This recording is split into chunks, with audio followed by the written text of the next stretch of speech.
So we want to welcome every single location around the world.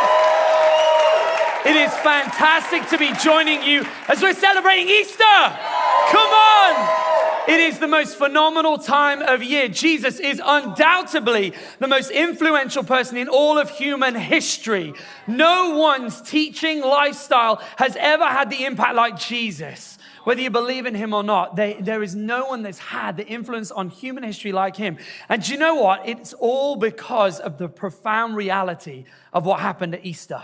If Jesus' death was not more controversial, not more miraculous, then he would have just faded into the halls of history. And yet here we are 2,000 years later talking about him. But if you're in one of our churches for the very first time, you are so welcome. I really hope that you've had a warm welcome. You've come into an environment of passion. Maybe this isn't what you expected. You're meeting in a bar or a nightclub or a cinema or a warehouse, and it's not what you thought church would be, especially the fact you're now looking at me on a screen. Maybe that's not what you thought it would be either.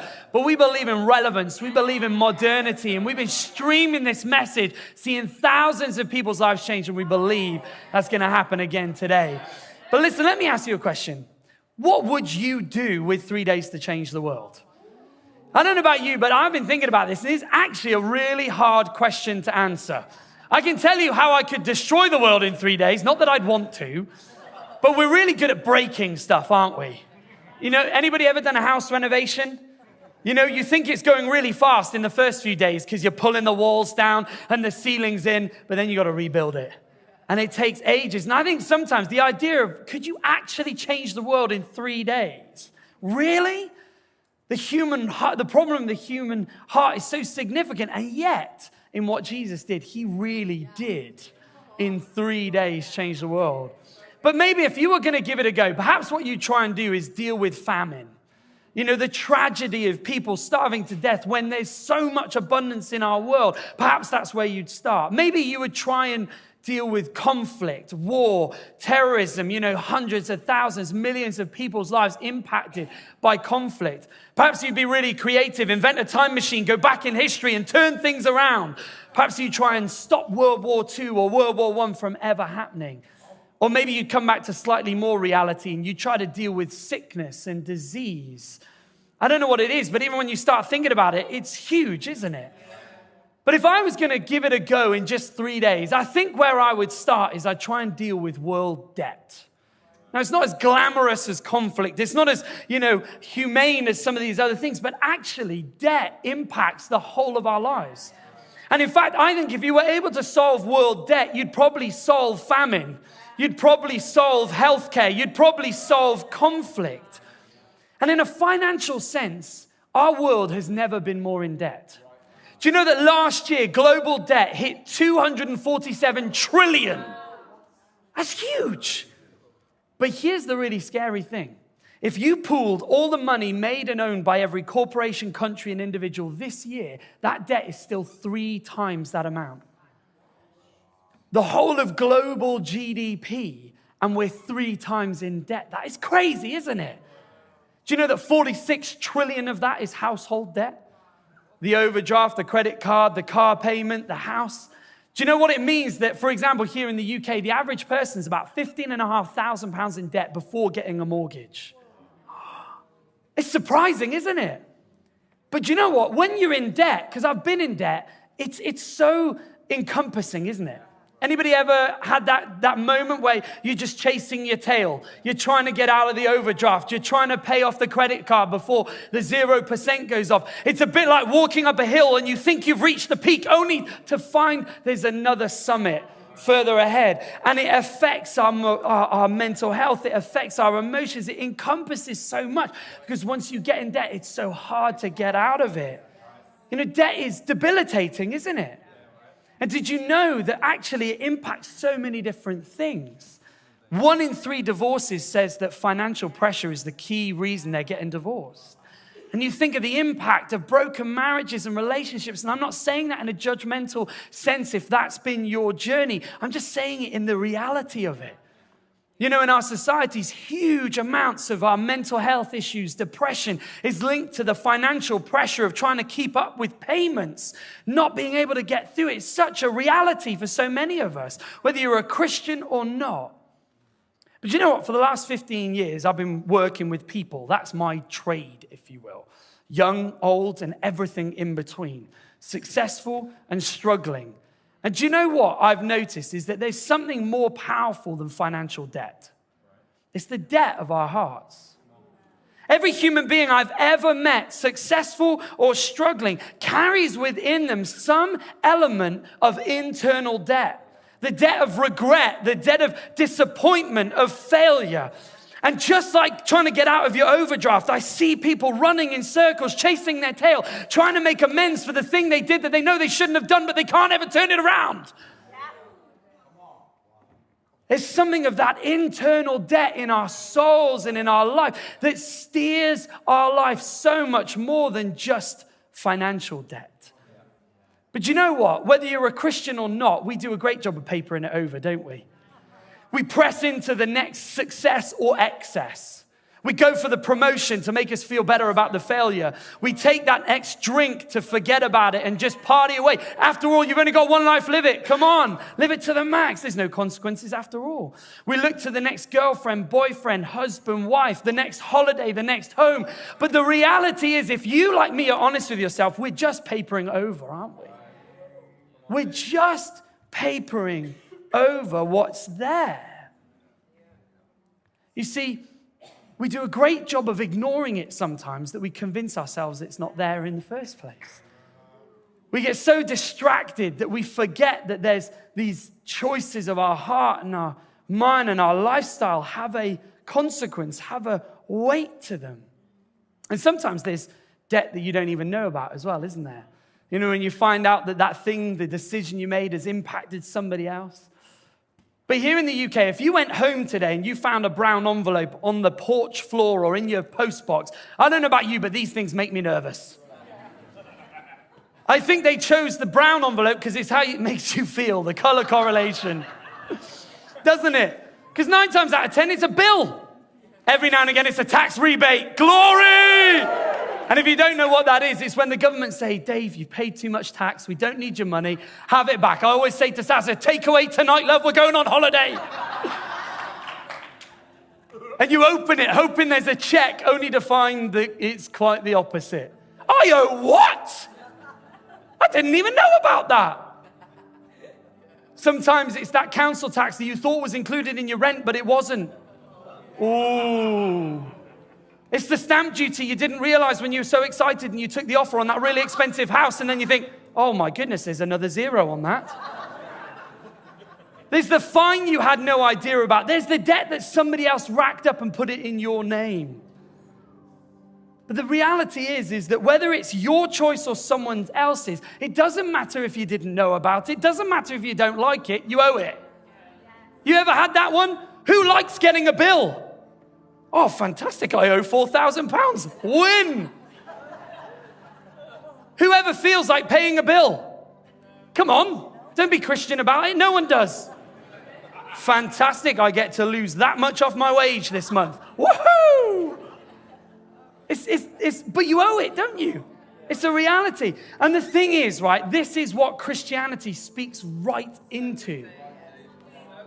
It gives us a framework for us to be able to actually understand the world around us and actually understand the rhythms that go on within us as well. You see, the Bible says that there's no one who always does what's right. Not even one. Some people say that Christianity is judgmental. I think it's just realistic. Have you ever met a perfect person? You know, even when you look in the mirror, it's such a reality that you know the worst bits of you, don't you? Even Mother Teresa, with all of the incredible generosity, kindness, living for people who are poor and marginalized, said of herself that she had her own debts to pay. Fears and judgments and doubts and disappointment and failure. And the Bible describes that these things, they actually create this rift between us and God. It's like a chasm that you can't take enough of a run up to jump. You can't build a bridge of good works across it. No matter how much you try, it's just too vast. You know, if I went home today and there was a letter on my front door of all the things that I'd gotten wrong, it would never fit on one piece of paper. The thoughts, the questions, the selfishness, it would never fit on 1,000 pieces of paper. I'm just being real, isn't it? But the problem is that just like we paper over the cracks, we like to think it's just going to disappear. But debt doesn't disappear, does it? I remember we were on holiday a few years ago, and my dad was driving, following the friends that we were on holiday with, and they pulled into a car parking space, and my dad pulled in next to them, but my friend, who would have been 8 or 9 at the time, just flies his door open. But instead of pulling his door back, he just went, ah! Covered his eyes with his hands. But that's how we often treat debt, isn't it? That's why people rack up financial debt. Just ignore it, just ignore it, just ignore it. But we do that with the debt of our hearts as well. You see, debt doesn't disappear. It's got to be dealt with. And this is where Easter comes in. This is why Easter is good news. And I'm praying that if you're here in one of our locations for the first time, you've never heard the Christian faith. But I'm also praying if you've been a Christian 20 years, that today you're going to get a fresh revelation of how incredible it is, how outstanding it is. At the cross on the Friday, Jesus stretched out his arms. And as that nail went into his wrist, he said, I'll take the blame for those bad decisions. I'll take the shame for those mistakes. I'll take the debt of that failure. I'll take the pain of that breakup. And he said, I'll breathe in even the things you're doing right now, the addictions that grip you, the fears that hold you, and I'll stretch out my arm and cover even that which you haven't done yet. You see, the scriptures say that Christ paid the full price to set us free. He absorbed it completely. The Bible says that he took the punishment that made us whole. Because of the Friday of the Easter story, you don't need to live in the shadows of your failures anymore. You don't need to live in the regret of your past. You don't need to live in the pain of what's happened. You get to start again. Come on. Come on.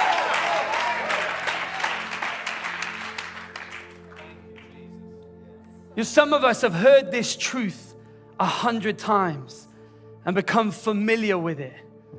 This Easter, God is wanting you to stir your heart. Somebody was praying with me just before I got up on this stage, and they said, I was praying and I saw in your hands this defibrillator, you know, the machine that you put on a dead body to make the heart come back alive. And he said, I think you need to turn up the power. I think that even as I'm looking out today, you need to realize that what Easter is, it needs to set your heart alight again. It needs to cause a fire of passion again. Because is that not what he's worth? What if you came home and there was £1 million bill on your porch, and then somebody else came along and it said, paid in full? What would you do? You wouldn't clap Christian-like.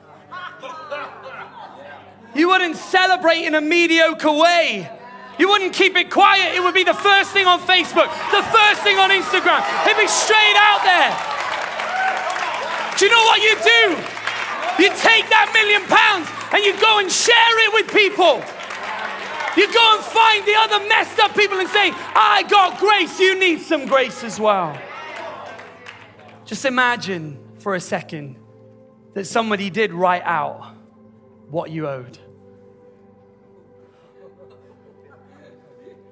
What would it say? How far would it reach?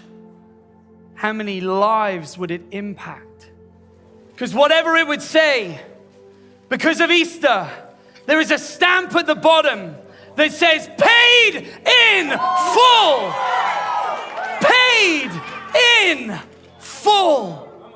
It doesn't matter if your list would be shorter than another's. It doesn't matter if yours would outdo theirs 1,000,000 times over. But because of Easter, paid in full. If that doesn't wake you up in the morning, then I don't know what will. If that doesn't stir your heart, is that not good news, people? Is that not good news?